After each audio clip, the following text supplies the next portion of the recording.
স্লোগানে স্লোগানে উত্তাল ক্যাম্পাস। মঙ্গলবার রাজশাহী নার্সিং কলেজে ডিপ্লোমা এবং বিএসসি ইন নার্সিং শিক্ষার্থীদের মধ্যে সংঘর্ষ হয়। এমন ঘটনায় পরিস্থিতি স্বাভাবিক রাখতে ক্যাম্পাস বন্ধের ঘোষণা দেয় কলেজ কর্তৃপক্ষ।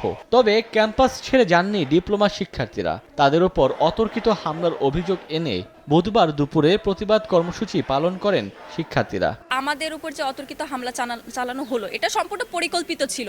যারা এই রাজশাহী নার্সিং কলেজের সাধারণ শিক্ষার্থীদের উপর হামলা করছে, তাদেরকে যদি আগামী 24 ঘন্টার মধ্যে রাজশাহী মেডিকেল কলেজ হসপিটাল থেকে বহিষ্কার না করা হয়, তাহলে আমাদের এই আন্দোলন আরো কঠিন থেকে কঠিন করা হবে। রাজশাহীতে নার্সিং শিক্ষার্থীদের উপর হামলার প্রতিবাদে বিক্ষোভ হয় রংপুরেও। 4 দফা দাবি জানিয়ে রংপুর নার্সিং কলেজে অনির্দিষ্টকালের জন্য কমপ্লিট শাটডাউন কর্মসূচি পালন করেন শিক্ষার্থীরা।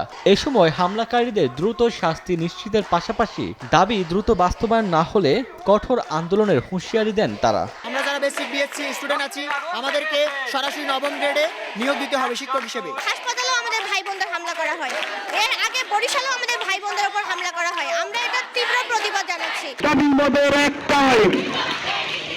এদিকে বিক্ষোভে উত্তাল হয়ে ওঠে বগুড়া। বিকেলে ঢাকা বগুড়া মহাসড়ক অবরোধ করেন বগুড়া সরকারি নার্সিং কলেজের শিক্ষার্থীরা। এ সময় ডিপ্লোমা নার্সিং শিক্ষার্থীদের উপর হামলায় অভিযুক্তদের দ্রুত গ্রেফতার ও বিচার দাবি করেন তারা। ওমর ফারুক, সময় সংবাদ।